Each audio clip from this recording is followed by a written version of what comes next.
Y estamos con Pablo Lesuit. Un placer estar aquí contigo, gracias por la invitación. Mi vida es un cúmulo de casualidades muy bestias. Llego a Montevideo y después de haber viajado 11 horas me encuentro como caminando por Galicia. Este viaje puede ser el Camino de Santiago o puede ser estar encerrado en una casa 100 días. Al final creo que es una excusa creativa que yo la encontré desde un lugar que me hacía disfrutar y que siento que ahí está lo interesante de la profesión. Vivíamos en el mismo edificio que mis tíos, tenían un piano y cuando iba a la casa de mis tíos tocaba con 3 años de oído y hacía acordes mayores, menores. ¿Cómo crees que han influenciado las redes sociales? ¿Cómo funcionan para ti? No lo sé, ¿cómo lo vives tú esto? Yo siento que nos han entregado una herramienta para la cual no nos han educado. Estamos ahora como en una época en la que el éxito de lo inmediato es tan importante. Para mí la música va por otro camino completamente distinto. ¿Qué opinas de los talent shows? ¿Qué opinas de OT? Siento que el nombre es muy malo. Tienen una exposición tremenda y luego vuelven a ser personas completamente anónimas, pero además es que han vivido un año lo que tiene que ver con una vida. Hay una frase de Pablo Gutiérrez, que es un maestro absoluto de la música, una persona que me ha enseñado muchísimo. Realmente movió los cimientos de todo lo que pienso, que es: música es lo que hago mientras soy feliz. Si estás ahí, todo lo demás es válido. Si no estás ahí, todo se empieza a mover y a temblar. Y estamos con Pablo Lesuit, músico y multiinstrumentalista. Un intento más. Multiinstrumentalista. Compositor, cantante, productor. ¿Qué más, Pablo? ¿Cómo te presentas en una conversación de discoteca? Bueno, primero, ¿cómo estás, Luis? Un placer estar aquí contigo, gracias por la invitación. Yo creo que realmente es un poco lo que dices. Para mí llevo trabajando en el audiovisual y sobre todo lo que tiene que ver con la música desde hace muchos años. Me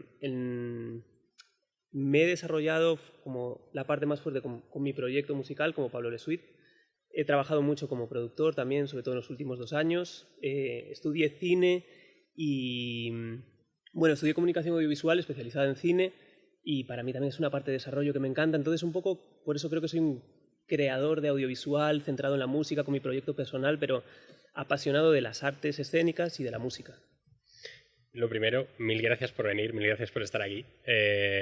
Yo sigo nervioso delante de la cámara, lo llevo diciendo en todos los episodios y no ha cambiado. De hecho, no sé si va peor, pero lo primero, mil gracias por venir. Es un placer tenerte aquí. Hacía mucho que no nos veíamos. Mucho.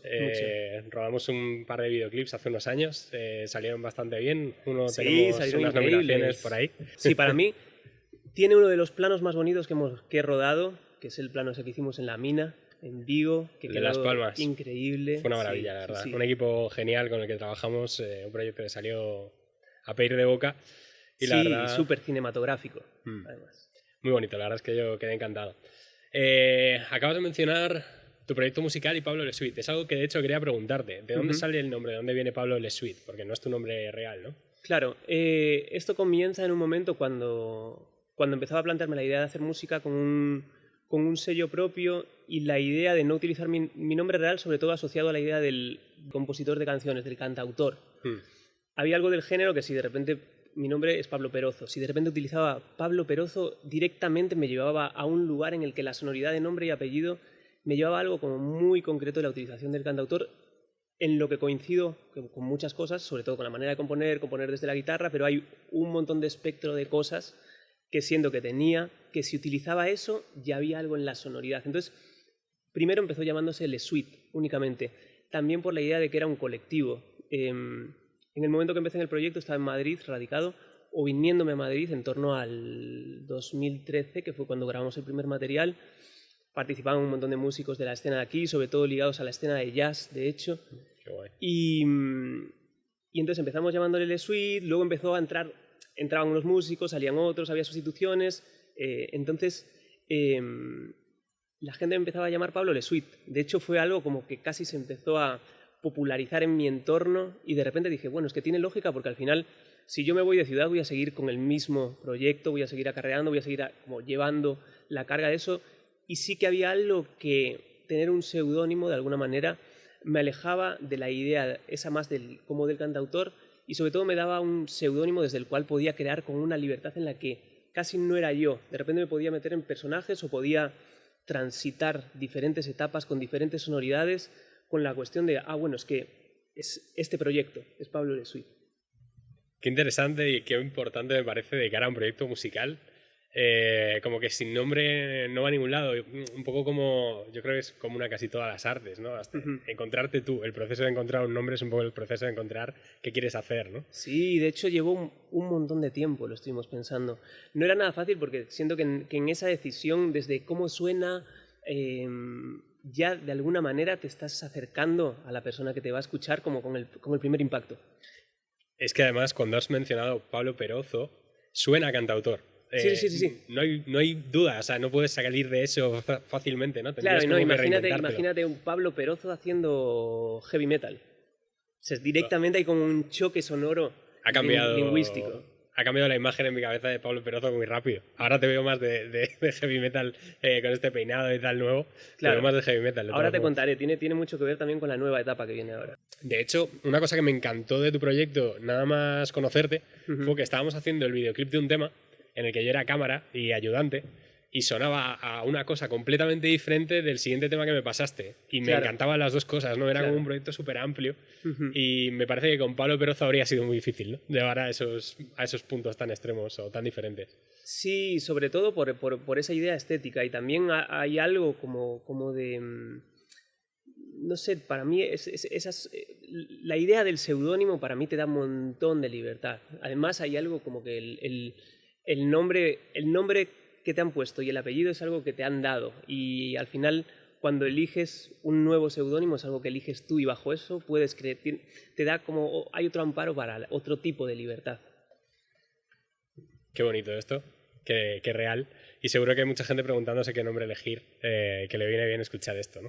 Sí, yo no sé cómo pueden existir, porque siguen apareciendo bandas y bandas y bandas y siempre de repente aparecen nombres nuevos y dices, guay, ¿cómo se les habrá ocurrido ese y no estaba todavía pillado? Eso nos pasó con el nombre del podcast. No tenía ni idea. Llegamos al primer episodio real, ya grabado para emitir, sin un nombre. Sí. Y no mencionamos nada durante el podcast y en un momento dado salió una frase que ya verás en el primer podcast, espero que lo veas. Seguro. Y se ha quedado con ese nombre, porque no estaba cogido, porque representaba un poco la idea de... No es que seamos haters, era... A lo que venía era lo que pensará la gente cuando escuche esto dentro de unos años. Claro. Eran los haters del futuro que nos escucharán, ¿no? Claro, lo Veníamos que de ahí. dirán, claro. Vale, ¿dónde está Pablo Lesuit? Porque yo te he perdido. No sé si es que has estado de parranda o has estado por ahí. ¿Qué has estado haciendo? No sé en qué proyecto estás ahora mismo, pero cuéntanos en qué punto está ahora mismo tu carrera. Bueno, llevo los últimos 5 años, diría. En 2018, después de editar el primer disco que fue en 2015, 2017-2018 empecé un viaje a Latinoamérica que el único freno que hubo para eso fue la pandemia. Me marché para trabajar en... Bueno, vivía en Madrid, me marché invitado por un gran maestro y mentor, Jorge Drexler, con el cual tengo una increíble relación. Y después de sacar un primer disco, él llevaba mucho tiempo animándome para ir a Latinoamérica. En un punto de no saber muy bien lo que hacer, no saber bien hacia dónde enfocarme, habiendo escuchado mucha música, sobre todo de la escena de música independiente iberoamericana,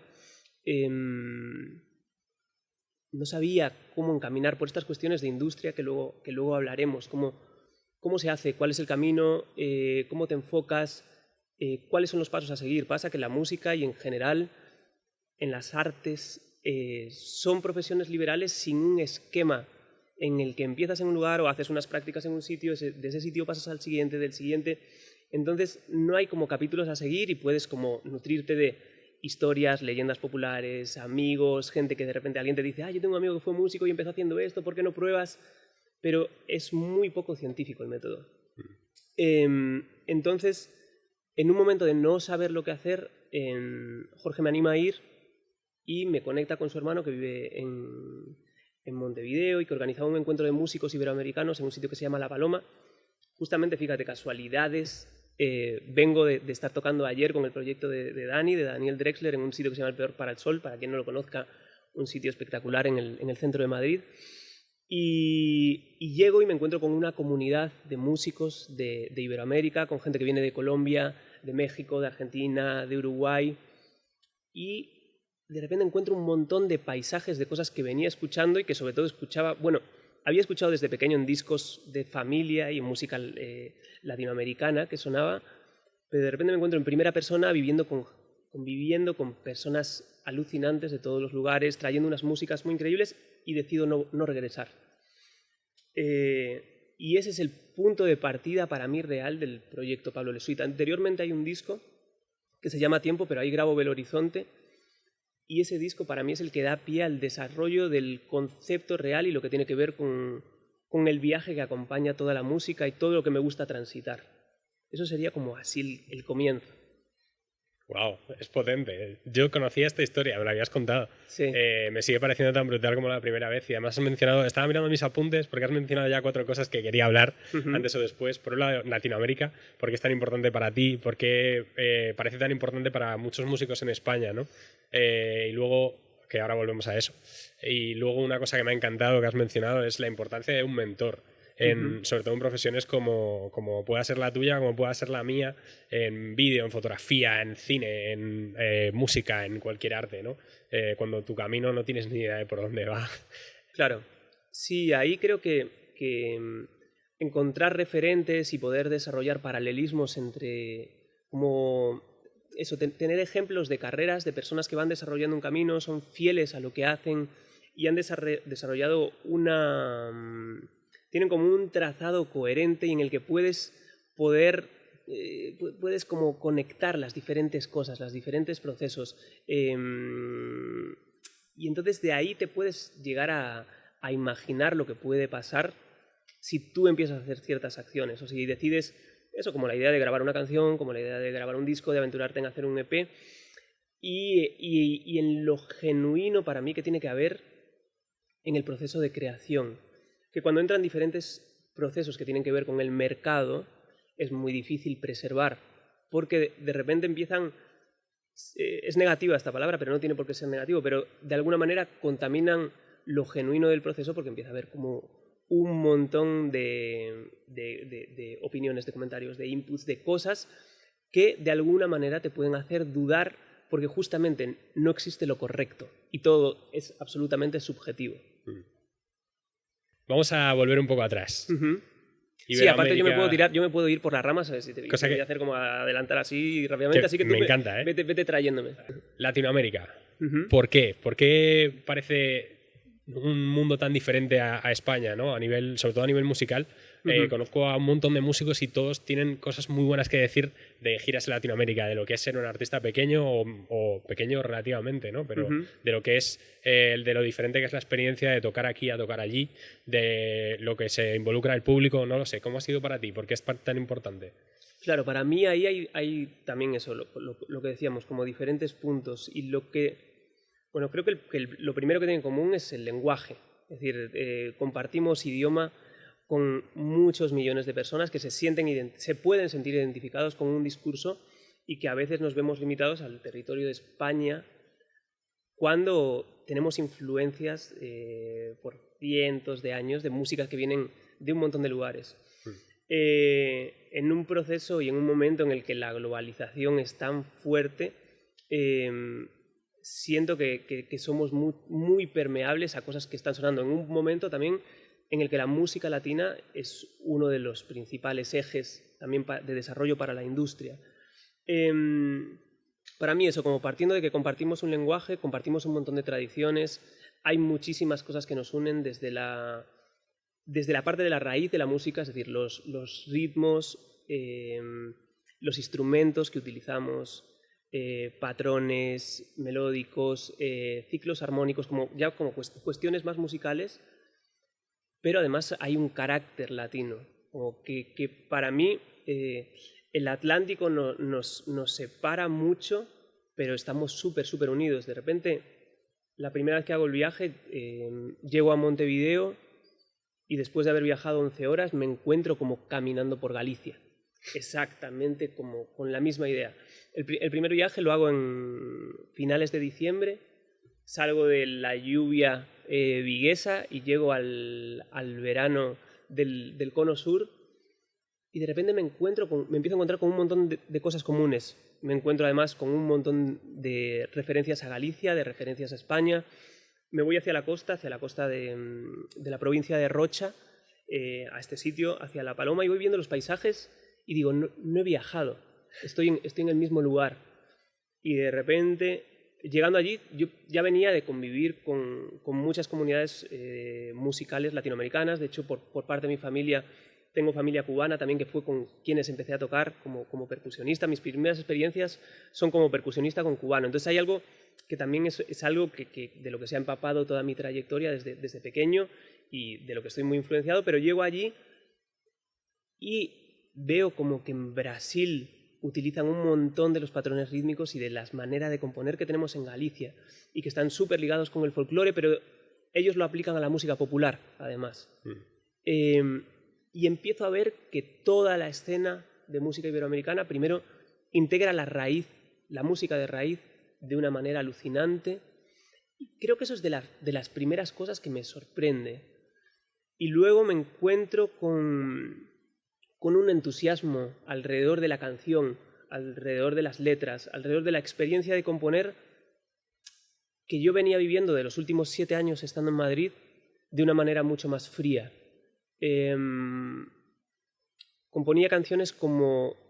En ese momento estaba componiendo canciones más como ejercicio, que está genial también, que hay algo como de taller de músico, ¿no? de hacerlo, pero de repente me descubro entusiasmado por un movimiento y decido, en vez de regresar, porque en ese momento, en ese primer viaje, iba para participar de un festival, ir a Buenos Aires a tocar, hacer una campaña de prensa, iba a Rosario, hacía como 3 fechas, más la fecha del Festival de Uruguay.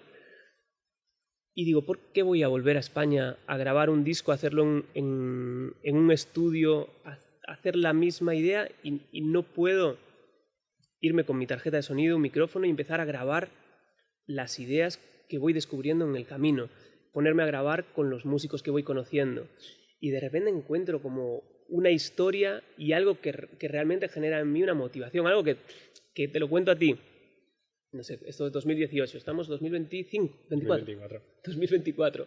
6 años después o 7 años después, y el hecho de contarlo me lleva a ese lugar y me parece, estoy entusiasmado con la idea de haberlo hecho. Entonces, para mí eso es lo primero por lo que te diría, Latinoamérica pudo haber sido India, a lo mejor. Siento que Latinoamérica también hubo todos esos patrones en común, que en ese momento me conectaron y que en un momento vital tuvo que ver a lo mejor con el desencadenante de contexto, de a través de Jorge, caer allí, caer con esta comunidad, me abren todas las puertas, Dani me conecta con con gran parte de la escena de Buenos Aires, llego a Buenos Aires, decido quedarme, empiezo a conocer los estudios y claro, a mí esa idea de estar yendo a estudios, conociendo gente, componiendo, realmente es lo que me mueve. Venir aquí, contártelo, hacer una canción y poder decir, mira, esta canción la hice en el barrio de Tigre, y estábamos con una percusionista que se llama La China, que es de Rosario, y toda esa historia siento que tiene la verdad y que luego tiene la lógica que esté en un disco y que para eso es, ¿no?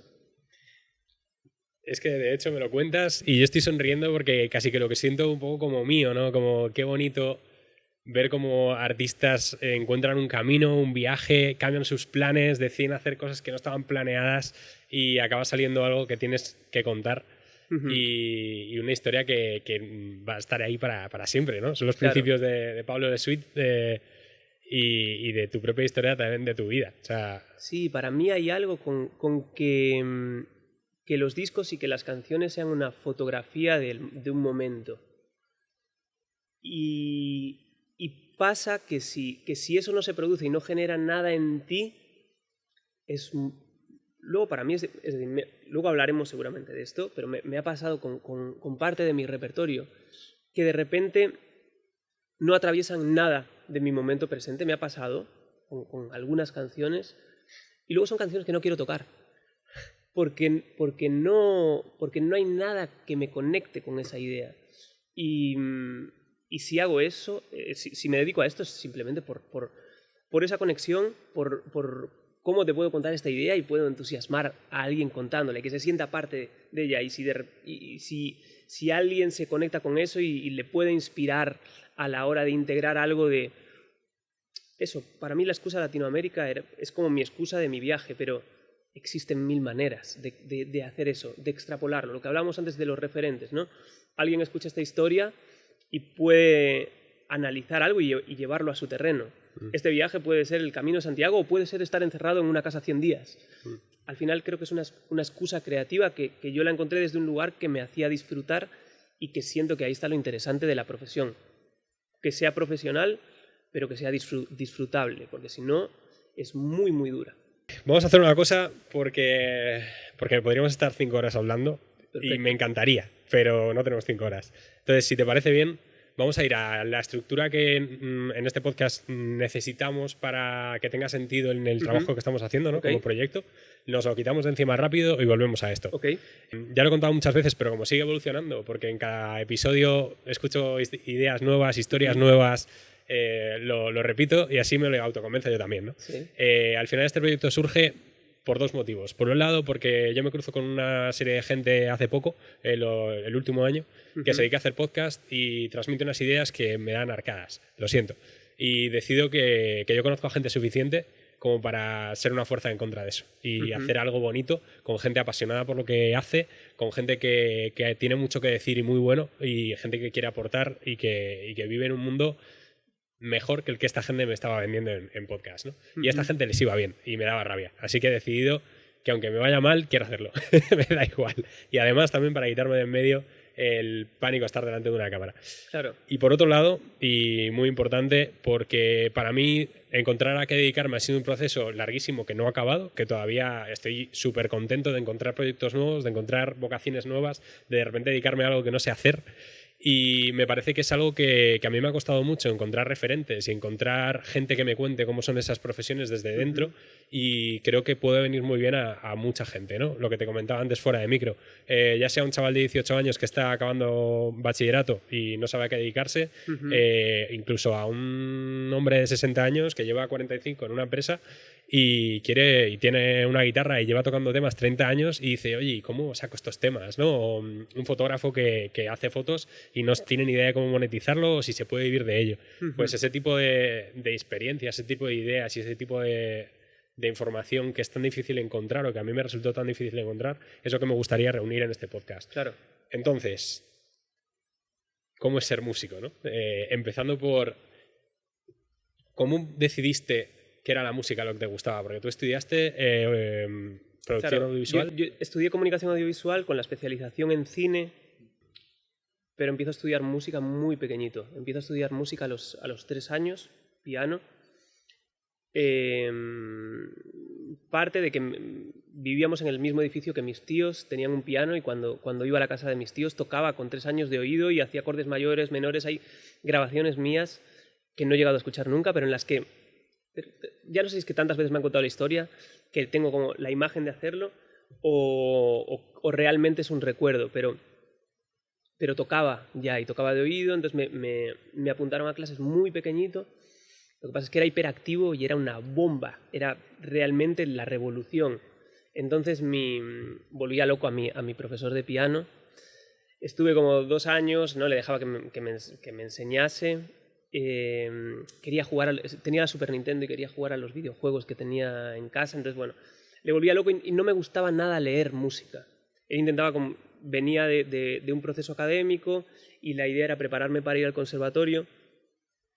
Y ya desde ese momento había algo de mi persona como que iba por otro sitio.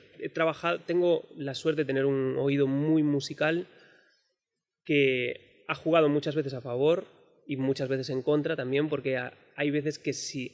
La música requiere de mucha disciplina y puedes llegar desde sitios muy diferentes, pero si a veces siento que las personas que más talento tienen a veces no consiguen desarrollarse por una falta de disciplina. Como es tan fácil para ellos o para ellas cierta disciplina, pues tienden a dejarlo ir, a no dedicarle tanto tiempo. Y conozco casos de personas con muchas menos aptitudes en un primer momento tener un desarrollo brutal, y personas con un talento desmesurado quedarse en un sitio en el que finalmente no trascienden o no hacen nada nuevo por esa falta de disciplina. Yo vengo de ese lugar híbrido. Ahí fue como una primera toma de contacto. A los 5 o 6 años dejo las clases hasta que me encuentro con una guitarra en la casa de una prima mía. Alucino, él toca un momento y yo alucino y les digo a mis padres, yo quiero tocar la guitarra. Bueno, ahí les tuve que dar la lata, porque cada vez que veía algo les decía, no, quiero hacer eso. Entonces estuve como un año convenciéndoles. Y bueno, y pasó otra cosa, es verdad, una anécdota. También mi vida es un cúmulo como la de todos, y todas, pero es un cúmulo de casualidades muy bestias. En el bajo de mi edificio, donde crecí en Vigo, vivía Pablo Novoa. Pablo Novoa, bueno, lo último por lo que es un musicazo, director musical, guitarrista gallego. Lo último era el director musical de la banda de Leitmotiv en el programa de Andreu Buenafuente. Ha tocado con un montón de gente, es decir, ahora también trabaja pues, desde Iván Ferreiro, ha trabajado con Bebe, ha estado con Julieta Venegas, un musicazo. Entonces pasaba que a mi edificio llegaban todos los músicos míticos yo nací en el 88, pues de principios de los 90, entonces pasaba pues desde la gente de Siniestro Total, Coquemaya, bueno, de toda esa tropa, la gente de Pablo, si no me equivoco, fue parte de Golpes Bajos también. Entonces yo veía todo eso, lo que pasaba en el bajo, y en un momento le digo a mis padres, yo quiero ir a estudiar con Pablo. A lo cual, entonces llamo al timbre un día de la casa de Pablo, wow. Pero esto te hablo, 5, 6 años. Y Pablito, sí, total. Entonces le pregunto, Pablo, me acuerdo todavía de esto, que Pablo me dice, yo doy 1 hora a la semana y luego tienes que estudiar. Oh. Entonces sube a hablar con mi madre y mi madre dice que no. Es decir, que no me va a meter en la boca del lobo. Es decir, viendo todos los personajes que pasaban por allí, me dice que no, que si quiero, que me apunta al conservatorio. Entonces, con gran tristeza cedo a la idea del conservatorio, con la suerte de que en el conservatorio me toca en la clase de un profesor que era el bluesman de Vigo, se llamaba Pedro Díaz, un referente total y que marcó completamente mi trayectoria, porque me seguía pasando esa idea, no me conectaba con lo clásico y me aburría leer. Sin embargo, Pedro se ponía a tocar, él compraba guitarras en Estados Unidos, me enseñaba las guitarras eléctricas y era como, wow, esto es lo que me gusta. Sí, ¿no? Había una plataforma en aquel momento de descarga de música que se llamaba SoulSeek, que no sé si la conoces. Ni me suena, yo soy del 91 y digo, ahí vamos a conectar, no la conozco. Bueno, pero porque era una plataforma medio de nicho y él tenía organizada toda su música por décadas, era un consumidor de música surf instrumental muy, muy heavy y nos hicimos muy amigos. Entonces Pedro me dio acceso a toda la música de su catálogo de SoulSeek, yo escuchaba desde mi casa, me iba a casa de Pedro, me enseñaba las guitarras. Entonces siempre me he conectado desde ese lugar. Entonces los inicios son como eso, el piano de mis tíos, las clases de guitarra con Pedro y la discoteca que cae en mi casa. Mi tío tenía un bar en la post-movida de los 80 que se llamaba el Betonware, que era el bar de rock de Vigo. Uh-huh. Entonces cuando el Beton cierra, todos los vinilos del Beton se van a mi casa.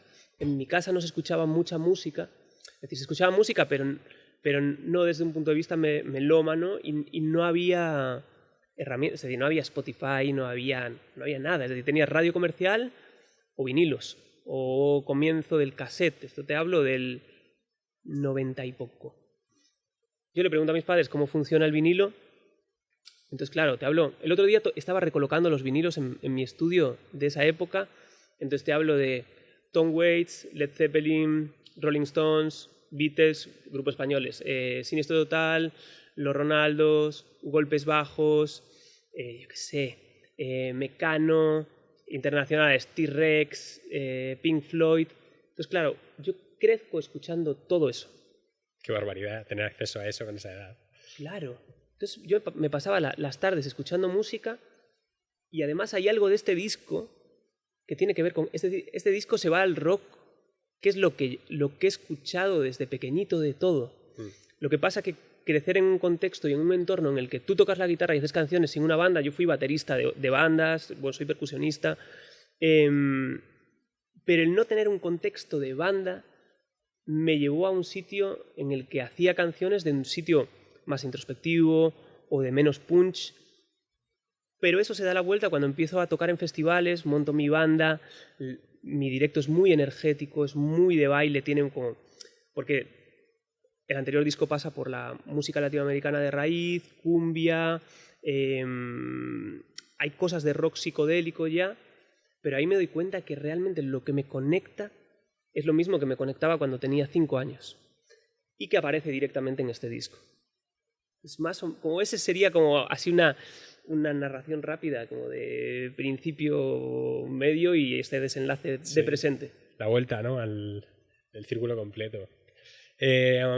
Has tocado muchos temas que me interesa mucho volver a ellos, aunque sea brevemente, pero ¿qué opinas de la formación musical en España? ¿Cómo está el conservatorio que mencionas? ¿Crees que es un buen camino? ¿Crees que es el único camino? Para gente, yo no tengo ni idea de lo que es la formación musical más allá que como espectador. Exparejas mías que han venido al conservatorio, amigos, y la verdad es que mi experiencia sobre lo que me han contado no es muy buena. Como que es un sitio muy competitivo en el que solamente hay un camino, ¿no? Como que si no te gusta lo clásico, si no es tu camino, te menosprecian. Entonces, no sé si esto es una realidad, si para ti ha sido igual. Gente que quiere dedicarse a la música, ¿es el único camino, el conservatorio? No, yo creo que primero, cada vez hay más caminos. Sí que es verdad que en los últimos, diría, 10 años ha cambiado mucho y han aparecido muchas opciones nuevas. Sí que quizás cuando era pequeño había menos opciones, porque había, por un lado, había el... Claro, es que hay muchas connotaciones, primero. Como las connotaciones que tiene de dedicarse a la música.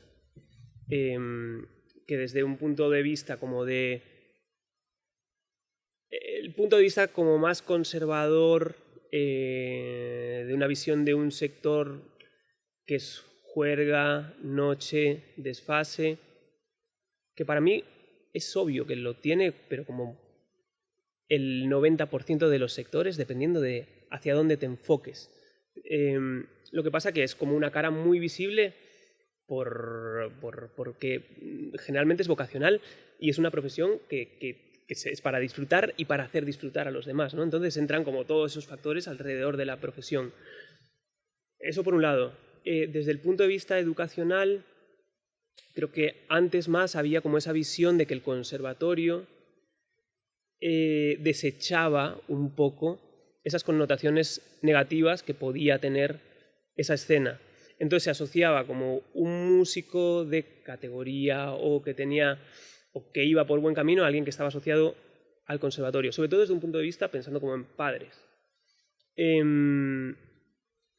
Eso siento que las nuevas generaciones y los planes de estudio poquito a poco van cambiando. De hecho, yo fui, después de estudiar la carrera de comunicación, fui a la Escuela de Música Popular, que es una escuela de música de Madrid, que ahora, por cierto, leí hace poquito una noticia que estaba en peligro por un tema de especulación inmobiliaria, y es una escuela con una tradición de décadas y estaban a punto de sacarlos allí para hacer unos pisos de alquiler turístico, porque está en una zona, en un barrio, en una zona de Chamberí emblemática y que ahora mismo pues, está muy, muy, muy valorada.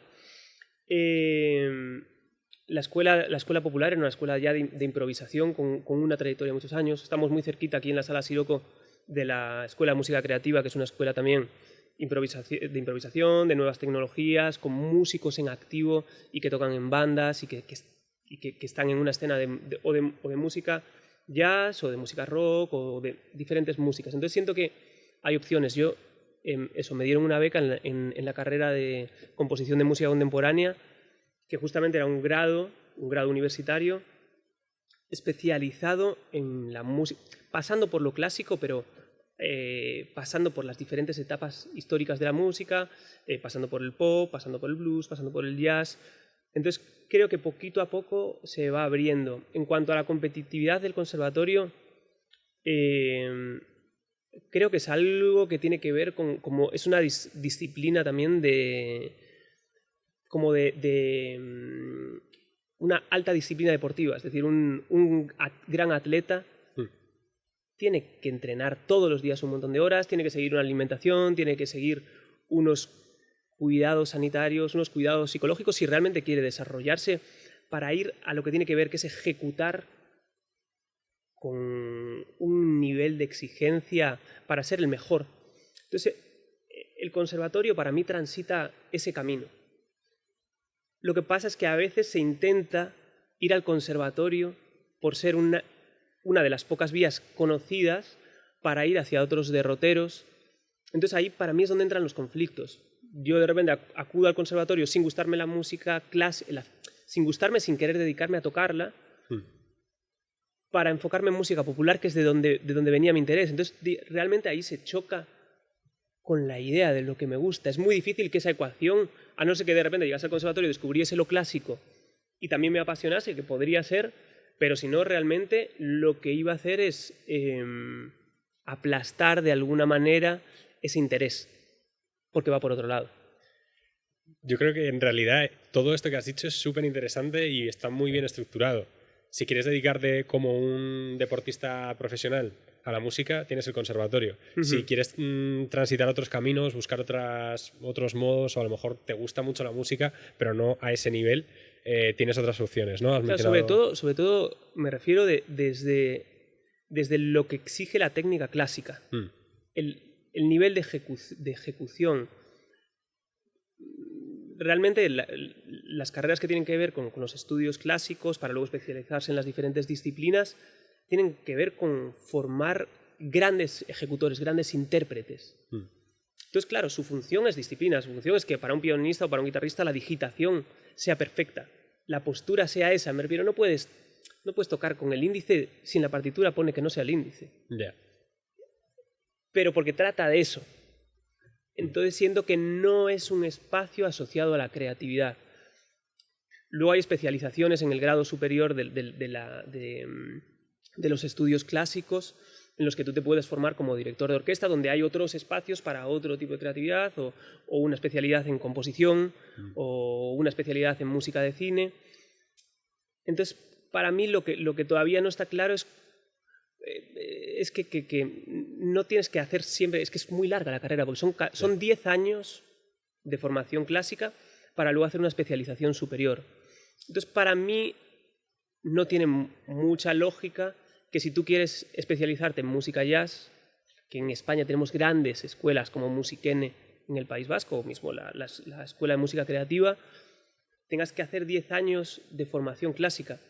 Porque de la misma manera yo como cantante me formé mucho tiempo como cantante lírico, con una base lírica, pero lírica de cantante como si fuese dirigido a una técnica operística, que directamente no es la misma, pese a tener factores en común de respiración, de posición y demás, pero que si podría directamente encaminarme con una base, a lo mejor de un año técnica, directamente a músicas con las que me siento interesado.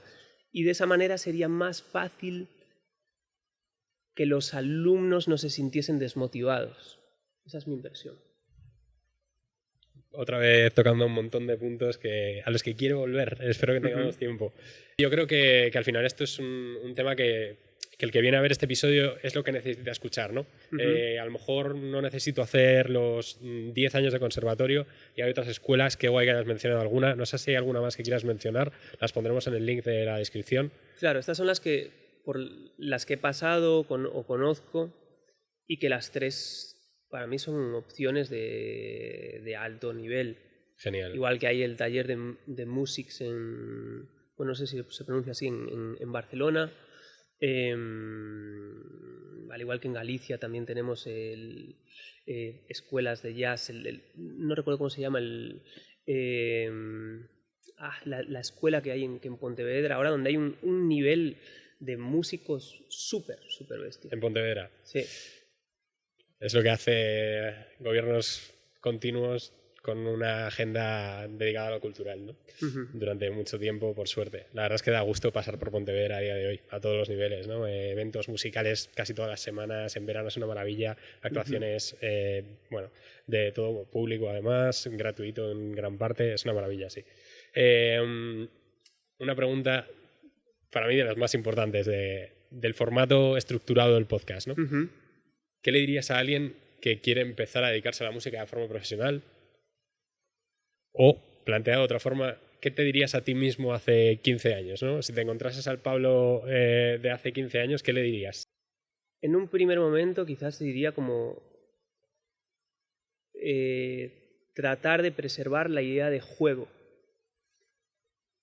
No sé ni con quién fue esto, pero hay algo por ejemplo, para la lengua inglesa, hacer música es play music. Wow. Me han puesto los pelos de punta. Qué obvio, ¿no? Pero qué importante. Claro, que es jugar a hacer música. Y hay algo de eso que siento que tiene que continuar siempre para generar algo bueno en la profesión, en la dedicación a ello. Porque si no, puede convertirse en algo muy angustiante. Entonces, para mí ese sería uno de los pilares. Lo segundo es si está dispuesto a dedicar mucho tiempo. Aquí las jornadas no comienzan y acaban. Es un estilo de vida. En un espectro muy grande de profesiones, tú entras a trabajar a una hora, sales a trabajar a otra hora, tienes un sueldo, tienes unas vacaciones, puedes seguir esa estructura de la que antes hablamos. Aquí eso no existe. Entonces, eso puede generar muchos desequilibrios, los cuales tienes que conocer antes de empezar, o puedes variar luego el camino, pero si te empiezas a dedicar a eso, te vas a enfrentar de manera inequívoca contra eso en algún momento. Luego, perseverancia. Mientras tú sigues, un montón de personas van a ir quedándose en el camino. Y hay algo de eso que te hace permanecer en una escena y en un camino y seguir generando contenido, seguir haciendo en lo que crees y en lo que debes de disfrutar. Entonces, para mí las carreras, estamos ahora como en una época en la que el éxito de lo inmediato es tan importante. Para mí la música va por otro camino completamente distinto. O sea, no tiene que ver nada con eso. Eso es una idea que nos vendieron y que tiene que ver con un proceso de industria. Es con una decisión de otros. El camino es hacerlo, seguir. Ojalá a lo mejor pues haces un primer disco increíble y es el mejor y le encanta a todo el mundo, pero da igual, luego hay que mantenerse ahí. Y tienes como que seguir haciéndolo y tienes que si quieres dedicarte a eso, es un estilo de vida. Entonces, para mí es pensar en todas esas cosas y yo siempre desde el lugar que lo he pensado es desde una balanza en la que cuánto bien me hace y cuánto mal me hace. Me hace más bien que mal, sino qué cosas puedo cambiar, y si me hace más mal que bien y hay cosas que no puedo cambiar, a lo mejor no es lo que tengo que hacer. Y hay una frase, esta la he dicho también muchas veces, de un profesor de la escuela TAI, de Pablo Gutiérrez, que es un maestro absoluto de la música, una persona que me ha enseñado muchísimo. Y una vez nos llamaron, yo era alumno y el profesor, y había la escuela TAI era una escuela también de audiovisual, de cine, entonces una gente de la escuela de cine estaba haciendo como un docu o algo de contenido para la carrera, y le sacaron a él y a mí y le preguntaron, ¿qué es la música para ti? Y entonces yo respondí, pues en mi presente, esto te hablo, pues tendría 24 o 25 años, como, pues la música para mí es lo más importante, lo que me acompaña, no sé, cualquier historia. Y Pablo dijo, para mí, una frase que realmente movió los cimientos de todo lo que pienso, que es, música es lo que hago mientras soy feliz. Wow.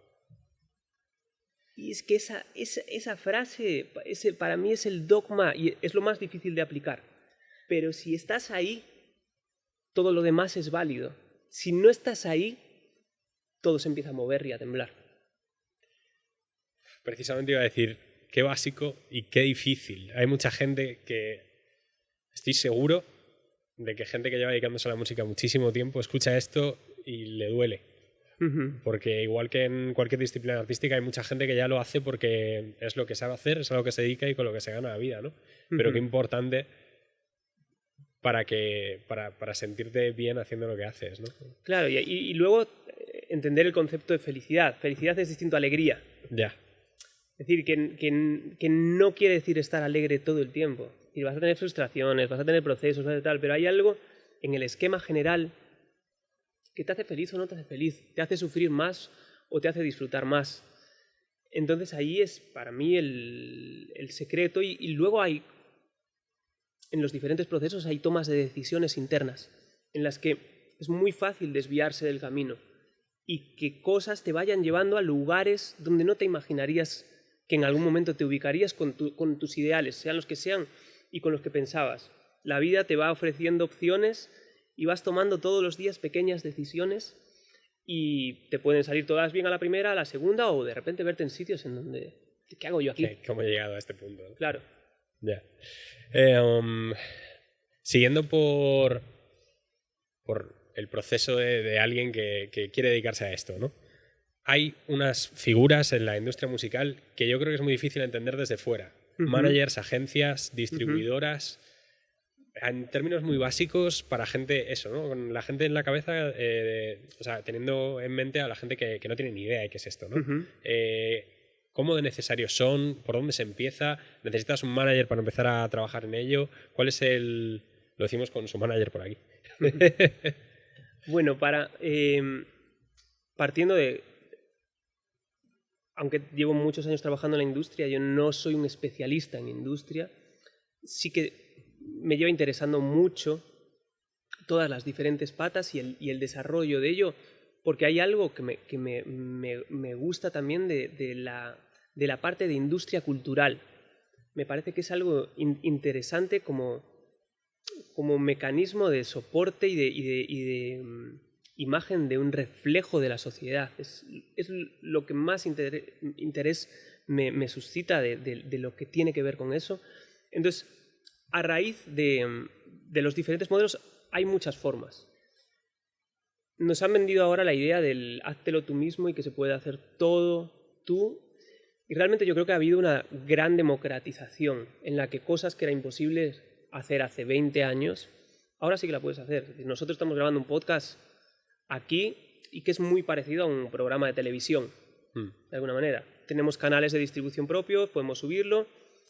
Igualmente hacen falta recursos, hacen falta cámaras, hace falta personal, hace falta producción. Pues en la parte de la música hay varios ejes. Entonces, pongo como el ejemplo, ¿no? Aparece alguien que de repente le nace la idea de he hecho una canción, ¿qué hago con la canción? Vale. En primer lugar, grabarla. ¿Cómo puede grabarla? Tú te puedes hacer con el micro que quieras, con el de tu móvil, con el de tu ordenador, con una pequeña tarjeta de sonido, un micro y una guitarra. Es decir, existen maneras de hacerlo tú mismo. O puedes ir a un productor musical o trabajar hasta un punto la canción en el que más o menos tienes una idea desarrollada y tú se la llevas a un productor. Pero eso serían como cosas que se pueden hacer y que a día de hoy están al alcance de cualquiera. Tienes programas de funcionamiento cada vez más básicos que te permiten... Por ejemplo, estos son tópicos también, pero Gorillaz hizo un disco con un iPad entero. Es increíble. Yo tengo grabaciones hechas con el teléfono que no te diría que son mejores que las de repente que he grabado en un estudio pro, con la mejor microfonía, con los mejores amplis, sino como que hay algo de captura de lo que quieres mostrar y de, pues si es una cosa como súper ligera o una cosa muy de verdad o como muy improvisada, hay muchas maneras, ¿no? Pero eso es como grabarlo, tengo mi canción, me la produce alguien o no, la mezclo, que es el proceso de mezclar los diferentes instrumentos. No puedo entrar como si desarrollo cada etapa. Lógico. Es como... Estaría 3 horas contando un poco, ¿no? Pero bueno, terminamos la canción, la mezclamos, la masterizamos y tenemos como nuestra canción. Ahí, en ese momento, entra un poco el proceso de cómo muestro esto. Entonces ahí hay varias patas de industria. Por un lado están, lo que decías, las distribuidoras. Bueno, Hay un modelo como 360 clásico, que serían como los sellos que casi todo el mundo conoce o que están en el imaginario de las personas que están dentro de la música, pues que es un Sony, un Warner, un Universal, un Virgin, un BMG, con las diferentes fusiones y los diferentes grupos, las empresas independientes que lo que hacen es, en el mejor de los casos, que tú les des una canción y se encarguen de este proceso que voy a desgranar un poquito, ¿no? Que es la distribución digital, ¿no? Como en el mundo online en el que vivimos, en el que existen las diferentes tiendas, que las tiendas son Spotify, Deezer, Tidal, Amazon Music, etcétera, etcétera, etcétera. Y ellos se llevan un porcentaje X al acuerdo que tú llegues con esa distribuidora y ellos colocan tu canción en las diferentes plataformas. Ese sería como una de las ventanas. Luego habría como todo el proceso de qué hacer con eso para que eso pase algo con ese contenido, ¿no? Pero bueno. En próximos capítulos. Distribución. Por otro lado, la parte editorial. Las editoriales son las gestoras del contenido, del repertorio, realmente. Entonces, si tú firmas un contrato editorial, lo que cedes es una parte de tus derechos como autor, es decir, de la parte de composición de música y letra, y ahí pues tú puedes negociar un adelanto que te permite pues financiarte el álbum o financiarte X grabaciones o hacer un videoclip o utilizarlo para vivir mientras ese repertorio empieza a generar regalías. Que los derechos de autor se generan a través de conciertos o a través de emisiones en medios o a través de reproducciones. Entonces, por otro lado, esa, la parte editorial. Luego, la parte de management. Management es la figura que se encarga de alguna manera de la gestión de la carrera y el desarrollo. Luego hay como muchas connotaciones dentro de esta. Estoy haciendo una pincelada. Sí, un poco una estructura general. Claro. Que bastante complejos ya, ¿no? Claro, y es muy complejo y existen muchos modelos híbridos en los que una distribuidora también o un sello distribuye y a su vez es compañía de management y hay una figura. Entonces, como existen todas posibles mezclas. Y si tuvieses que decir ahora mismo, imagínate que soy un chaval de 18 años y te digo, Pablo, trabajo en un bar, tengo jornada completa, quiero sacar unos temas, ¿qué me recomiendas como la opción más fácil? Y tenemos 5 minutos para hablar, porque tengo que seguir poniendo copas. Y te he caído muy bien. ¿Qué me dirías? Deja la música, no. No, lo que diría es hazlo. Realmente yo estoy en el punto de hazlo tú mismo hasta que te vengan a buscar. Y lo hablaba ayer con un amigo músico, con un proyecto que está funcionando muy bien y es un... Bueno, con Kaleki de Kaleki Las Panteras, que así les hacemos un poco de promo. Y hablábamos con un músico uruguayo también de eso, como de la idea de es mejor que vengan a por ti a que tú vayas buscando algo. Cuando suscitas interés, primero que la carta de negociación la tienes tú. Y que si tú vas a pedir, de alguna manera, ellos saben que tienen la sartén por el mango. Entonces, para mí, todos estos procesos los puedes empezar a encarar tú. Los puedes empezar a distribuirte, puedes llegar a acuerdos con cuentas para gestionar los derechos editoriales, puedes llegar a un acuerdo con un sello discográfico si de repente le interesa, que sería la otra pata, ¿no? Está la editorial que genera, que gestiona el contenido como compositor, repertorio, y luego está la discográfica, que son propietarios de los máster. Es decir, por ponerlo en algo sólido, como los que serían los propietarios de esa grabación del CD. Es decir, tú firmas un acuerdo y tú te quedas un porcentaje de ese máster y cedes la explotación de ese trabajo, con todas las connotaciones que puede tener un contrato. Entonces eso, en resumidas cuentas, para mí las patas, creo que no me queda ninguna, serían distribución, editorial, discográfica y management, que el management / booking, que el booking son los encargados de gestionar fechas. Por ejemplo, en el modelo americano es muy habitual que management y booking estén separados. En España es más habitual que un manager sea oficina de booking también y se encargue de vender las fechas, eso, a promotores, que el promotor es el que se encarga de organizar festivales o de organizar los conciertos. Eso sería como un breve escenario de las diferentes patas a articular. Que no es poco. O sea, yo que tengo bastante contacto con el mundo de la música, me he visto un poco abrumado incluso y conozco un poco todo, ¿no? Pero es como, wow, yo tengo amigos con los que cada vez que salgo hablamos 1 hora y media de esto y la siguiente vez que quedamos volvemos a hablar 1 hora y media de lo mismo. y me vuelven a preguntar lo mismo. Es decir, es un modelo muy distinto al resto de profesiones. Sí, incluso otras profesiones que pueden tener mucho en común, ¿no? Sí. Parece complicado. Sí. Pero aún así, todo esto me lleva a un punto que me han preguntado a mí mucho y que yo mismo no he sabido responder, que es, ¿viven los músicos del aire? ¿De dónde se hace dinero en la música, no? Sobre todo cuando no eres... Todo el mundo sabe que las grandes bandas o los grandes artistas súper conocidos que suenan en la radio 200 veces al día se ganan la vida con mucha facilidad. Pero hasta llegar ahí, ¿cómo vives de ello? ¿O es posible vivir de ello? Bueno, yo creo que ninguno o casi ninguno con mucha facilidad. Como llegar a ese punto, por muchos atajos que hayas pillado, no es fácil. Y la idea de llegar a un sitio en el que te mantienes, eso creo que es lo más difícil, como estar ahí de manera constante. Los artistas que llevan siendo grandes 15, 20, 30 años, eso es muy espectacular.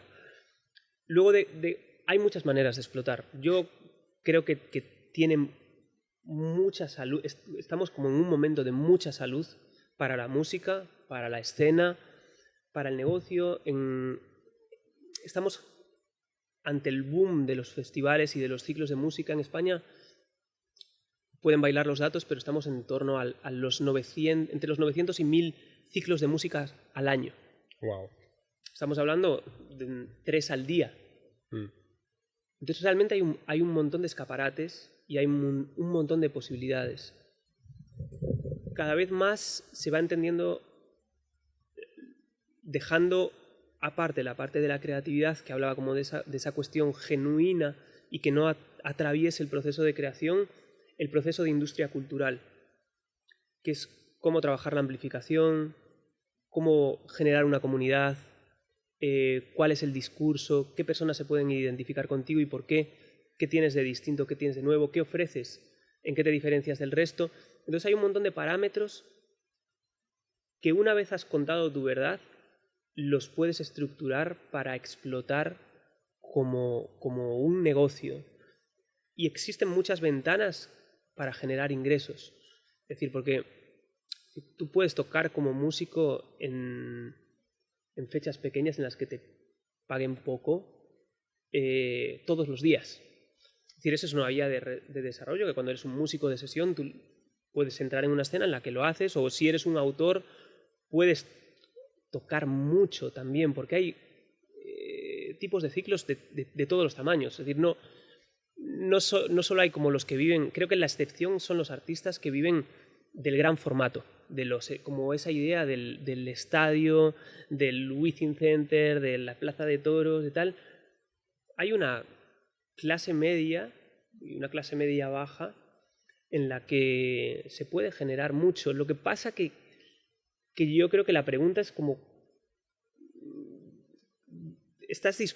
qué quieres hacer y dónde quieres llegar y cuál es la expectativa.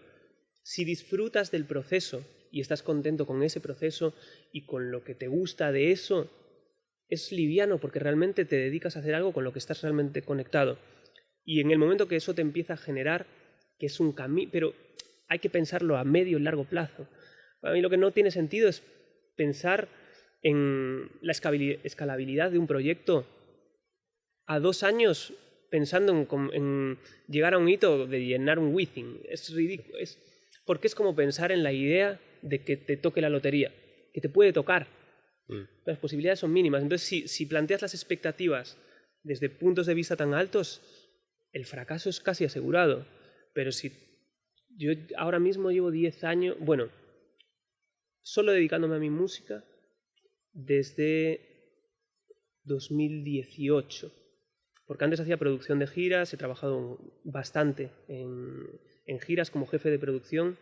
Entonces también tengo una visión de los aspectos más técnicos, que siento que me da una visión más global de todo lo que conlleva, desde montar un show, a la gente que hay en el equipo, a lo que es un iluminador, a lo que es un técnico de sonido, a qué hace la gente de montaje, a qué es el ticketing, a cuánto se venden las entradas, a cuánto cuesta hacer un viaje, el catering, los hoteles, como un montón de cosas que entran en juego, ¿no? Pero bueno, ahí me he ido a la luna. Bueno, es que de nuevo, la complejidad de una industria que pueda parecer muy sencilla desde el punto de vista de alguien que ve como Guitarrica de la Fuente coge una guitarra y de repente lo peta 2 años, luego desaparece, pero como que puede parecer muy sencillo y sin embargo hay una estructura súper compleja que, como tú decías antes, ni siquiera me recuerda a ninguna otra que me pueda resultar conocida, ¿no? Incluso en el mundo del audiovisual. Entonces es muy interesante que lo comentes, pero yo creo que es muy desconocida desde fuera y, como tú has dicho, incluso a veces desde dentro también, ¿no? Claro, pero por ejemplo, ibas a fenómenos como Guitarrica. Justo hace poquito escuchaba, a mí me gusta mucho todo lo que tiene que ver con industria, escuchaba una charla de la gente de Acoustic, que es una empresa que se encarga del trabajo, sobre todo en aquel momento, lo que hacían era grabar vídeos a artistas emergentes, bueno, emergentes, de cualquier tipo. Es decir, habían sacado como una convocatoria para artistas que les grababan gratis un vídeo y una canción, y Guitarrica, según contaban en una charla ellos, hizo la primera canción con ellos. Y eso de repente empezó a viralizarse, y para mí eso tuvo que ver, además de su talento, su factor diferencial, cómo estaba grabado el vídeo, con todas las personas con las que se conectó, a una cuestión que tiene que ver con un algoritmo que tiene que ver con el fenómeno de la lotería. Y él fue el elegido y luego lo ha desarrollado. Porque cuando te pasa eso, hay que estar ahí. Tipo, luego tienes que hacer un disco. Es decir, da igual, tú hiciste esa canción, muy bien. Pero si haces esa canción y no haces nada más, no pasa nada. Es decir, tienes que hacer otro montón de canciones. Tienes que grabar un disco, tienes que saber cómo grabarlo, con quién hacerlo, tiene que salir bien eso, tienes que suscitar interés en toda la industria y conseguir apoyos para que eso se explote. Es un montón de cosas, un montón de presión, un montón de decisiones. Que él estaba por la labor, que no lo conozco personalmente. He coincidido en muchas cosas porque además compartíamos oficina para Latinoamérica. Es decir, nos conocemos personalmente, pero no he como tratado este tipo de temas. Pero tiene un talento muy bestia, es decir, se va a México y se hace un vuelo de 12 horas para llegar, para que la prueba de sonido sea un desastre, para exponerse al público, es un trabajo con un nivel de desgaste y de dedicación muy bestia. A él, siento que en ese caso, ¿no? De repente tuvo un éxito a través de una viralización, pero eso ocurre todos los días con un montón de cosas que se viralizan con las cuales no pasa nada. Entonces es como estar ahí, siguiendo. Entonces algún día a lo mejor ocurre un disparador, pero lo normal para mí es que la curva sea como la de cualquier otro negocio. Importante, porque al final estamos rodeados de historias de éxito como estas, ¿no? Y yo creo que pueden desalentar a mucha gente porque ves que eso no te ocurre. Y ser consciente de la importancia de la constancia y de que hay mucha gente que sigue día a día y que trabaja en un proyecto que crece poco a poco y que existe y que se puede, ¿no? Yo creo que es muy importante. Por otro lado, mencionabas las redes sociales y creo que es una pregunta que estoy haciendo en todos los podcasts. ¿Cómo ves el dedicarse a la música profesionalmente ahora comparado con una generación anterior, hace 20 años? ¿Cómo crees que han influenciado las redes sociales? ¿Cómo funcionan para ti? Es más, no lo sé, ¿cómo lo vives tú esto? Es un medio más... Para mí también hay como de nuevo un montón de puntos, desde los más filosóficos de la función que cumplen a cómo sirven para la amplificación, ¿no? Hay como la parte más que tiene que ver con esa cuestión más filosófica, que es, yo siento que nos han entregado una herramienta para la cual no nos han educado. Entonces, es una herramienta de gran adicción a la que estamos, en la que nos absorbe completamente, que nos roba mucho, mucho tiempo y que se ha colado. Es como si en algún momento hubiese tenido lógica la idea de tener una televisión contigo todo el tiempo. O sea, sería un disparate para alguien coger una televisión y en mitad de la comida verla, como ponerla primera y apagarla. Claro, pues eso mismo Un segundo, ¿no? Sí. ¿Qué han dicho? Claro. De hecho, yo lo comparaba exactamente con esta situación. Yo me acuerdo de cuando era un crío, con, no sé, la edad, soy terrible para las fechas, pero recuerdo que había unas televisiones portátiles y yo había visto una y me había obsesionado con la idea. Y hace poco pensaba, Dios mío, ¿qué pensaría mi yo de aquel entonces cuando ahora miramos el móvil para todo y no es que sea una tele, es mucho peor, ¿no? Tienes cualquier cosa que quieras, claro, que quieras engancharte, lo tienes en el bolsillo. Sí, sí, sí, sí, sí. Y a mí me pasa que de repente me veo viendo un vídeo de un pollo que suena una canción. ¿Sabes? Es como, pero ¿en qué momento? ¿Sabes? ¿Cómo he Como, llegado a esto, no? Claro, Claro. pero ¿y en qué momento me estoy riendo con esto? ¿Sabes? Como pienso mucho en la idea de, no sé, parece que nos hemos convertido en hienas. ¿Sabes? Como estamos como buscando una risa continua y 3 segundos de atención totalmente. Entonces, para mí, como, por un lado, está eso, que es la falta de educación de cómo hemos integrado las redes en nuestro día a día. Siento que realmente es un desastre. Por otro lado, el medio es increíble porque las posibilidades que te brinda son muy bestias. De repente, que yo haga una canción y que me pueda conectar de manera orgánica con una audiencia en México, con una audiencia en Perú, con una audiencia en la India, o que alguien pueda coger un trozo de mi audio y lo pueda agregar a un vídeo porque se siente identificado con una historia que hace sobre cómo cocina. No sé, como que todo eso, siento que hay algo muy bueno también. Pero para mí ahora mismo está muy, muy desequilibrado, sobre todo cómo lo hemos integrado. Y luego que alimenta de una manera muy bestia esa idea del éxito rápido a través de la viralización, al cual la industria entra de manera muy rápida. Entonces se pierde el criterio, creo, de lo que es bueno y malo por la cantidad de números que tenga, que para mí eso es un disparate, realmente. Entonces, y me pasa a mí que de repente voy a ver un artista que me recomiendan y lo primero que veo es el número de Spotify de arriba, de cuántos oyentes tiene, y ese es como mi primera fijación, como qué malo es, cuál es su top 5, todo es como top no sé cuánto, cuántos números, cuánto tal. Entonces ahí es como, y entonces es mejor porque tiene mucho y es peor porque tiene poco. Claro, entonces es muy difícil mantener el criterio y mantener la atención.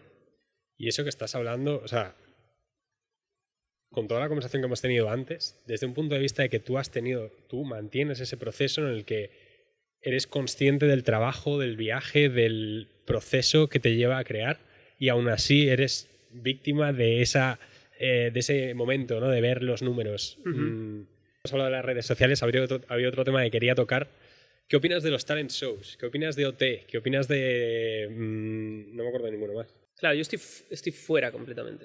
Es decir, no tengo Mójate, Pablo. no me refiero, no tengo ni idea, de verdad. Tipo, no sé qué pasa, no sé quién es nadie, es decir, sé que Amaya es buenísima, pero tipo, hasta ahí te puedo decir, como no he visto nunca un programa. No me interesa eso, pero tampoco tengo nada en contra. No me parece siento que el nombre es muy malo. O sea, la idea de... Es muy malo desde un punto de vista de lo que genera en los demás, de lo que genera en un gran público, de lo que puede generar como un medio de comunicación con la idea de entretener y educar. Entonces, la idea de Operación Triunfo como tal, es decir, no es así. ¿Sabes? Como tú no formas a alguien, ¿sabes? Como en 6 meses no preparas a alguien, o un año, no sé ni lo que dura, como para llegar a un sitio, como de repente sacas a alguien anónimo y en un año lo devuelves siendo una estrella. Eso es directamente antinatural. Y para mí eso genera en los espectadores y las espectadoras la ilusión de conseguir eso a través de esa idea. Y para mí es volver a la idea de la lotería esa. Es como de... Entonces ves miles de personas haciendo colas para un casting en el que hay un grupo de personas que deciden quiénes entran para... Entonces la aspiración es llegar a un talent show y ser descubierto desde ahí.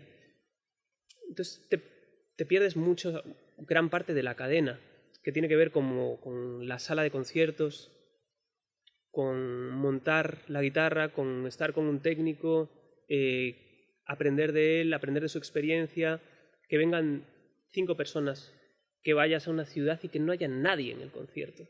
Y que al día siguiente hagas uno en el que llenas y haya 500 o haya 1000 o toques en un festival y parezcas una estrella y luego llegas a un sitio donde no has ido nunca y no hay nadie.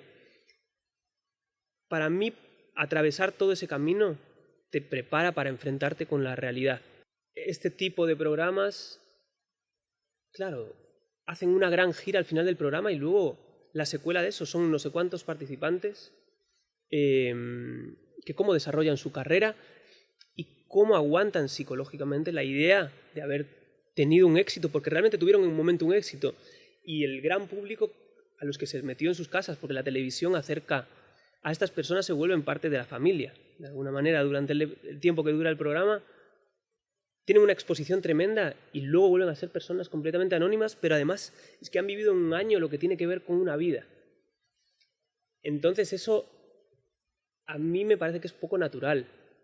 Entonces por eso digo, como no sé nada, no sé, a mí en un momento me escribieron de alguno para que me presentase. Como hemos visto tu proyecto, parece que nos encajaría, estaría genial que te presentases a las audiciones. Y digo, ya, pero tipo, las academias y los cursos y todo eso, para mí no tiene que ver con la televisión. Siento que que obviamente es un buen espectáculo, tiene un montón de contenido increíble. Han salido personas que han desarrollado trayectorias muy, muy impactantes, muy especiales y con muchísimo talento. Y los profesores, profesoras y la gente que hace el contenido también tienen mucho talento.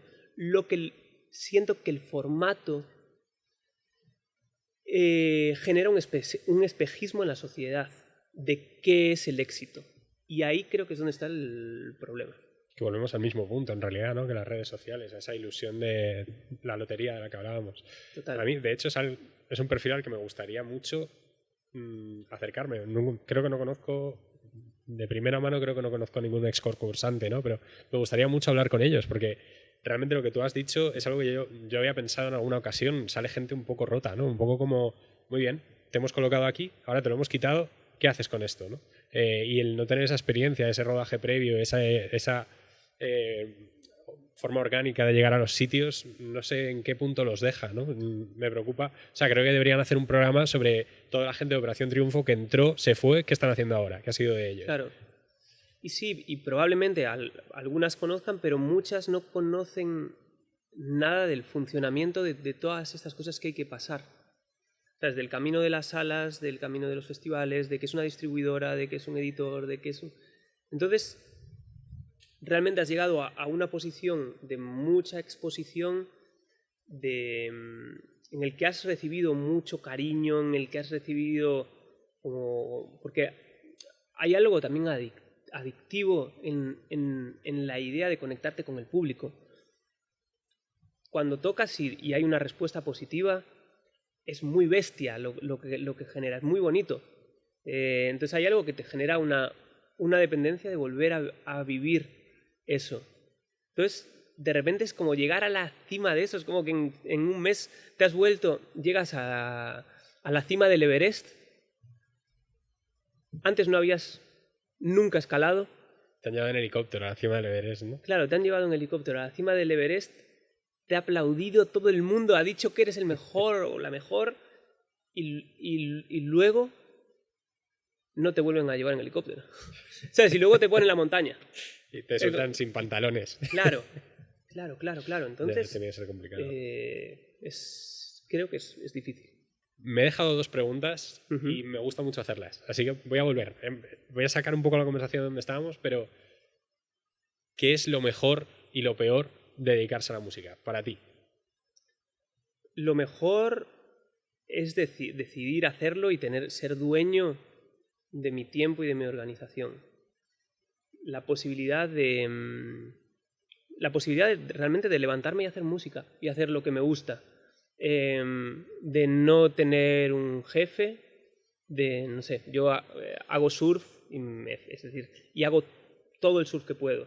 Entonces la idea de estar en el estudio, trabajo todos los días 8 o 10 horas, pero a lo mejor a las 12 de la mañana yo sí me voy a la playa y surfeo 2 horas. O esta semana tenía unas reuniones en Madrid, venía a hacer el podcast contigo y estoy y el domingo me voy al País Vasco y aprovecho para estar el lunes y el martes, y luego el fin de semana recupero horas y trabajo. Entonces, esa posibilidad de organizarme en el tiempo, dedicándome a algo que me gusta, me parece que es lo mejor, o de las mejores cosas que tiene. Y lo peor, de trabajo conmigo mismo, de saber que estoy, de por qué lo hago, de que lo que estoy haciendo es lo que quería hacer, como ese trabajo de seguir, de volver a mi camino, de no distraerme, de saber decir que no, saber que es esto.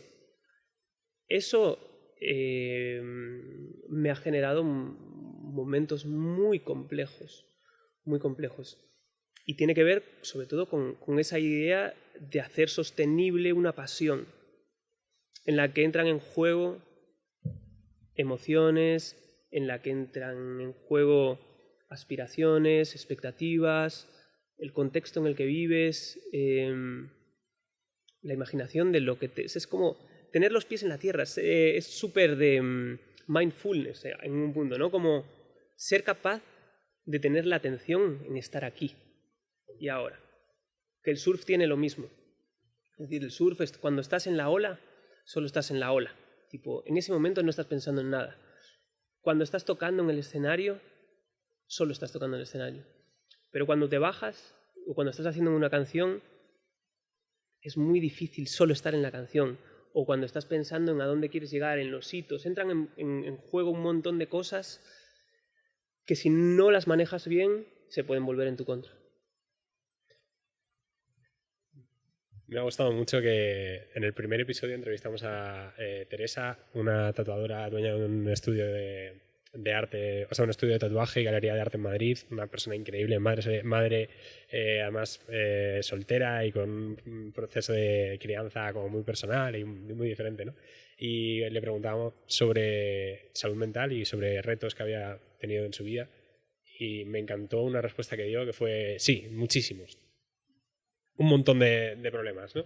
Sin embargo, cuando estoy con un cliente y estoy tatuando, se me olvida todo. Y estoy ahí, únicamente ahí. Y luego es muy difícil llegar a ese punto en otras situaciones. Pero cuando estoy tatuando, estoy tatuando. Uh-huh. Qué bonito que al final disciplinas artísticas completamente diferentes compartan eso, ¿no? Y qué importante. Y también mencionábamos en aquel momento lo difícil que puede ser entender esto para gente que trabaja en una oficina de 9 a 5. El que tu trabajo sea al mismo tiempo tu terapia, de alguna forma, ¿no? Uh-huh. O que sea el 80 o el 90% o el 100% de tu vida en muchas ocasiones, ¿no? Claro, pero mira, como hay una frase el productor con el que vengo trabajando los 2 últimos discos, de Juanito el Cantor, que es un genio, así, absoluto. Tiene una canción que se llama El mundo que quisiera, que esta sí que si le ponemos el link, es muy impresionante y habla también de todo esto que estamos atravesando. Él decía la frase, tener hijos, él tiene 3 niñas tiene. Tener hijos es igual de maravilloso que no tenerlos. Y creo que es extrapolable a la idea del trabajo también. Yo en un punto he pensado en la idea esa, de ser músico es igual de maravilloso que no serlo. En un momento, porque a veces como muchas personas le cuentan, wow, qué increíble es tu trabajo. Sí, pero tipo, a mí no me paga nadie a final de mes. Yo no tengo vacaciones. Yo no tengo, no puedo tener como una planificación real, no tengo un contrato indefinido. Tengo otras muchas cosas que son maravillosas, pero lo otro tiene un montón de cosas maravillosas también. Entonces pero bueno, cuando eliges, no puedes elegir tener todo. Como nos queda poco tiempo, voy a ir un poco al grano, con unas cuantas preguntas que me gustaría hacerte. ¿Colaboraciones que te gustaría hacer? ¿Qué me gustaría hacer? ¡Buah! Así, las primeras que te vengan a la cabeza. Claro, pero son de estas ilusiones. Bueno, hace poco hizo una Heinz, así que con Beck me encantaría. ¡Wow! Beck es como referente 1.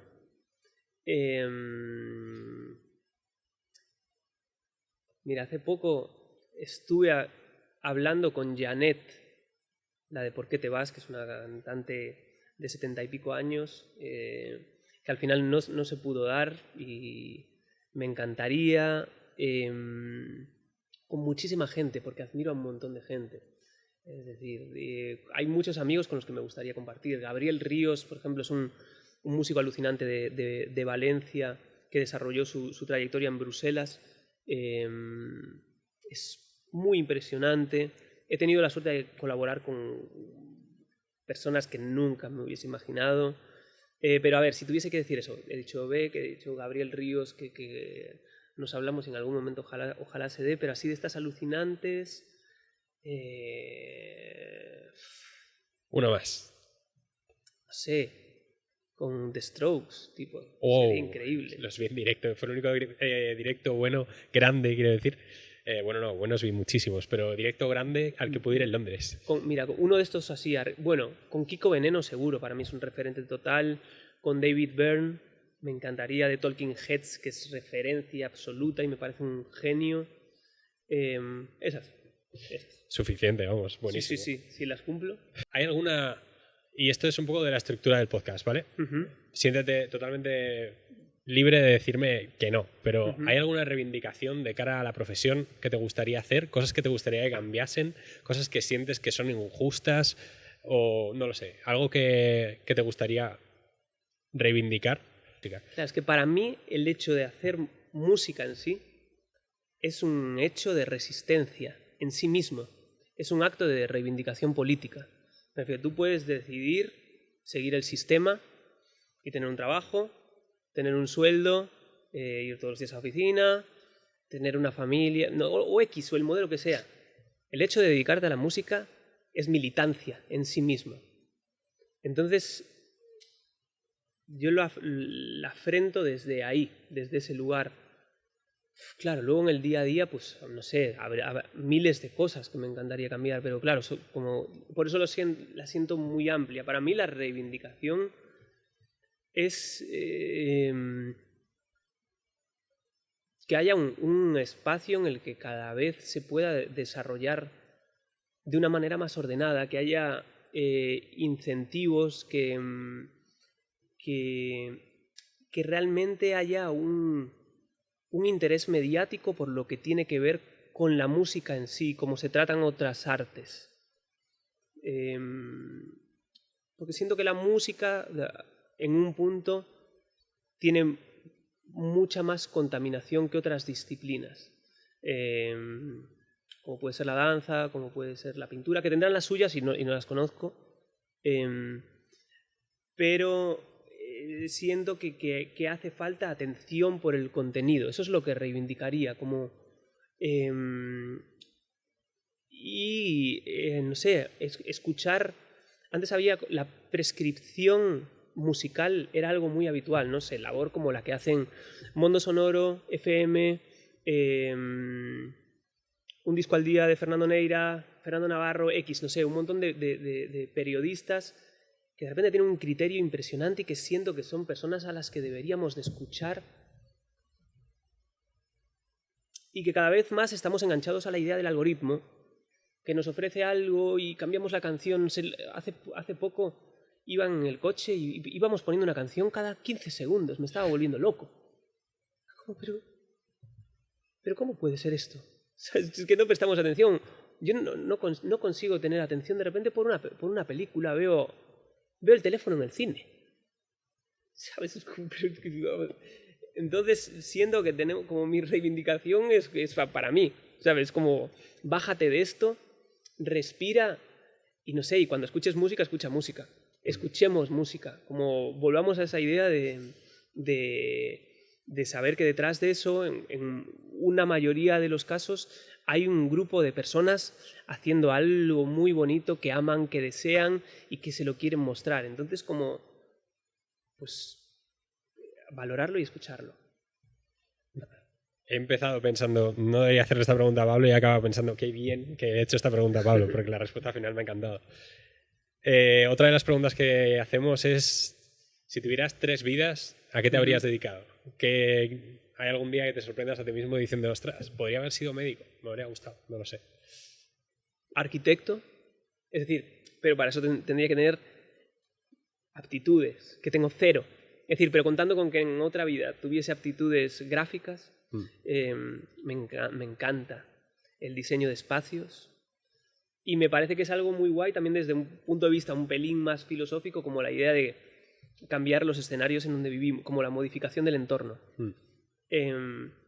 Y la idea de crear espacios de armonía, es decir, desde un punto de vista como medio de ilusión y como de una cosa más utópica, ¿no? De lo que sería una arquitectura desde ese lugar, siendo que es una profesión que si puedes llegar a ese sitio, tiene que ser muy bonita, muy, muy, muy bonita. ¿Cuántas? ¿Dos o...? Las que te salgan. Hombre, ser surfista hubiese sido impresionante. La idea de levantarte y surfear de manera profesional, pero lo mismo pasa, pues como un poco tiene que pasar como con la música, ¿no? Cuando tu pasión atraviesa esa dedicación, se profesionaliza, es un hándicap también. Es decir, un deportista de élite que se dedica a eso y luego vas a una competición a ganar a tus compañeros que se pasan el día entrenando para ganarte. Estaba pensando precisamente que es posible que algún surfista profesional te escuche y diga, ojalá ser músico y poder salir a las 12 que veo olas a surfear y ya está, ¿no? No lo sé, tiene que ser como muy... Claro. Cada uno tiene su parte, pero te entiendo, o sea, total, 100%. Total. Y luego creo que mi parte favorita del podcast, recomendación de un artista musical, una peli o serie y un libro. Tengo la peor memoria de la historia. No tienen por qué ser todas, ¿eh? No, pero es que tipo me haces esta pregunta y directamente no me acuerdo de nada. A mí me pasa también. No, pero de nada, no sé. A ver, tengo como que empezar a pensar un poco. O sea, sobre todo para proponer algo interesante y no caer en un tópico. Mira, como película, que la recomiendo mucho, es una película que vi hace 2 o 3 años que se llama Cold War, Guerra Fría. Si no me equivoco es polaca. Una cuestión de premios que es una estupidez, ¿no? Porque al final son clubs o asociaciones, pero fue Oscar a Mejor Película Extranjera. Una película muy preciosa, muy, muy, muy impresionante. Cine un poco alternativo dentro de la estructura de cine comercial, una fotografía en blanco y negro, es para ver versión original con una banda sonora y unos actores muy, muy, muy bonita. Recomendaría esa porque creo que no es algo tan conocido. En cuanto a disco o artista, no sé, qué difícil. Sabía que iba a ser la más difícil, siendo tú. Porque además ya has hecho un montón de recomendaciones en realidad. Pero bueno, una última.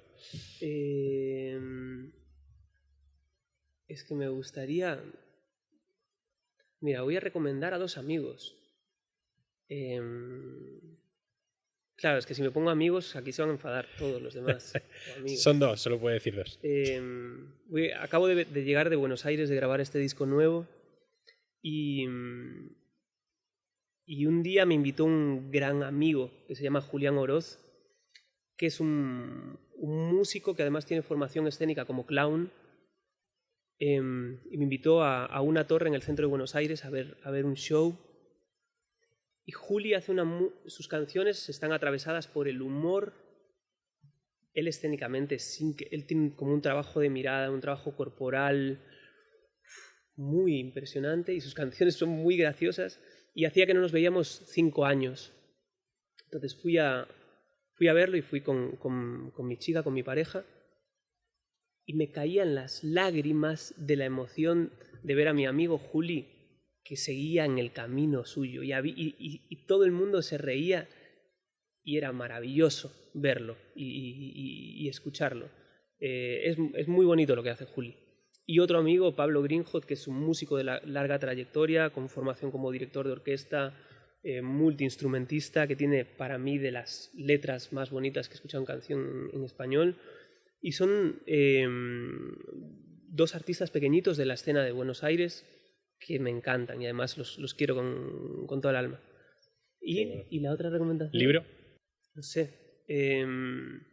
Además es que llevo meses en los que me voy a dormir y leo 2 frases. Lo entiendo, me pasa. Es decir, ahora, no sé, mira, lo último que estaba leyendo es un poemario, bueno, y un libro que transita sobre la historia de Rosalía de Castro. Estaba leyendo eso y en novela, los de... ¿Cómo es? El de Atrapando el polvo, ¿cómo es? Atrapando el polvo, ¿cómo se llama el autor? John Fante. Muy impresionante. De las novelas de humor... ¿Podemos volver a repetirlo por si acaso no funciona de fuera? Atrapando el polvo de John Fante. Para mí es de las novelas es un sentido del humor... A veces es decir, la corrección política no existe en ese libro. Es muy, muy bueno. Como en un contexto si no me equivoco, Los Ángeles 50-60, como en un momento de la ciudad súper decadente, un escritor de libros que vive en otra luna y con una personalidad tremendamente divertida. Muy, muy, muy impresionante. Qué bueno. Vale, la última pregunta del podcast. Habiendo estado aquí ya, sabiendo lo que es, ¿se te ocurre a alguien que creas que podría disfrutar de venir y que creas que podría ser interesante para el podcast? Nomínanos a alguien. Nomino a alguien. No hagas que vayamos a Buenos Aires. O sí, yo he cantado, pero... ¿A alguien? ¿Pero de qué? Es decir, ¿de qué lugar? ¿De la música? ¿De cualquier profesión? De lo que sea, Pablo. Alguien que digas, creo que podría ser interesante, una conversación interesante. Igual me mata si lo digo. Pues estaría guay. Es que justo ayer estuve en el Peor para el Sol. Isaac, el gestor de Peor para el Sol, que es un club en donde ocurren encuentros muy mágicos, muy minoritarios, porque es un espacio para 40 personas, en los que de repente tienes a Joel López tocando con toda su banda un miércoles, a Kevin Johansen, a Jorge Pardo, que es un músico virtuoso que está grabando con Camarón La Leyenda del Tiempo, Muchachito Muy Infierno. Ahora están preparando unos ciclos de música clásica en los que van a participar músicos del Teatro Real y van a hacer como explicaciones de los diferentes arreglos y de cosas modernas que transitan la historia de la música clásica. Es un tipo muy interesante, lo que pasa que no sé yo si se apuntará, pero lo tenemos, Isaac es tremendo. Está ahí. Tremendo. Genial. Otra recomendación, ¿no? Parece un proyecto súper interesante, además con un formato tan pequeñito. Es muy difícil de ver hoy en día y es como muy personal y muy guay, ¿no? Sí, me lo apunto también. Total. Por último, agradecer a Sara Siroco que nos hayan cedido el espacio, a ti, Pablo, por venir. Muchísimas gracias, ha sido interesantísimo. Muchas gracias. Ya haremos otro, porque la verdad se han quedado un montón de cosas en el tintero y es un placer hablar contigo siempre. Nada, me ha encantado. He estado súper, súper cómodo y eso, podríamos aquí tirarnos unas horas más. Muchísimas gracias. Nada, gracias a ti, Luis.